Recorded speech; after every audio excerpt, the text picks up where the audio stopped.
৩১ জানুয়ারির মধ্যে বই ছাপাতে প্রেস মালিকের সময় বেঁধে দিল এনসিটিবি। পাঠ্যবই ছাপাতে প্রেস মালিকদের সময় বেঁধে দিয়েছে জাতীয় শিক্ষাক্রম ও পাঠ্যপুস্তক বোর্ড এনসিটিবি। আজ রবিবার 22 ডিসেম্বর রাতে বাংলাদেশ মুদ্রণ শিল্প সমিতির সভাপতি মোহাম্মদ রাব্বিন জাব্বার এবং সাধারণ সম্পাদক কাউসারুজ্জামান রুবেলের উপস্থিতিতে জরুরি সংবাদ সম্মেলনে একথা জানান NCTB chairman professor doctor A K M Riazul Hasan. এর আগে রবিবার শিক্ষা উপদেষ্টা ওয়াহিদুদ্দিন মাহমুদের কাছে লিখিত আবেদন বাংলাদেশের মুদ্র শিল্প সমিতির সিনিয়র ভাইস চেয়ারম্যান জুনায়েদুল্লাহ আল মাহফুজ দাবি করেন, সকল বই শিক্ষার্থীদের হাতে তুলে দিতে 2025 সালের 31 মার্চ পর্যন্ত সময় লাগতে পারে।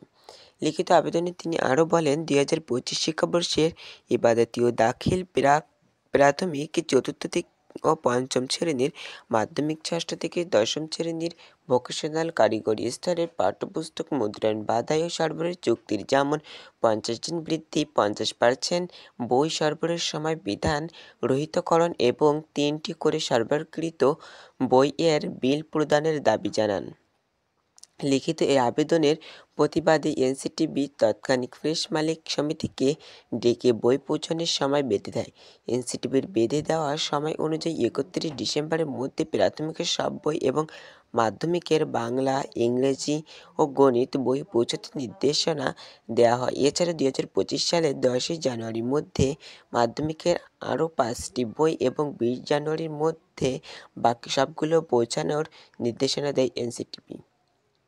সংবাদ সম্মেলনে এনসিটিবি চেয়ারম্যান সাংবাদিকদের জানান, শিক্ষা উপদেষ্টা বরাবর প্রেস মালিকদের একজন সদস্য যে আবেদন দিয়েছে এটা কোনোভাবে বিধিসম্মত নয়। আমরা গোয়েন্দা সংস্থা এবং অন্যান্য অংশীদার সমন্বয়ে তদন্ত করছি। পাঠ্যবই পৌঁছাতে চুক্তি হওয়া সময়ের বেশি লাগবে না। তারা এখন শিক্ষা উপদেষ্টার কাছে লিখিত আবেদনের জন্য ক্ষমা চাইছেন। সংবাদ সম্মেলনের মুদ্রণ শিল্প সমিতির সিনিয়র ভাইস চেয়ারম্যান জুনায়েদুল্লাহ আল মাহফুজ বলেন, আমি লিখিত আবেদনের জন্য ক্ষমা চাই। কয়েকজন প্রেস মালিকের দাবির প্রেক্ষিতে আমি এ ধরনের আবেদন জমা দিই। এ সময় বাংলাদেশ মুদ্রণ শিল্প সমিতির সভাপতি মোহাম্মদ রাব্বিন জাব্বার বলেন, শিক্ষা উপদেষ্টার কাছে লিখিত আবেদনের বিষয়ে আমি অবগত ছিলাম না। বিষয়টির জন্য দুঃখ প্রকাশ করছি। এ ধরনের ভুল বোঝাবুঝির জন্য আমি ক্ষমা প্রার্থনা করছি। এ ধরনের কাজ আর কখনো হবে না এবং এনসিটিবির সঙ্গে হওয়া চুক্তি অনুযায়ী নির্ধারিত সময়ের মধ্যে শিক্ষার্থীদের হাতে বই পৌঁছাতে কাজ করছি।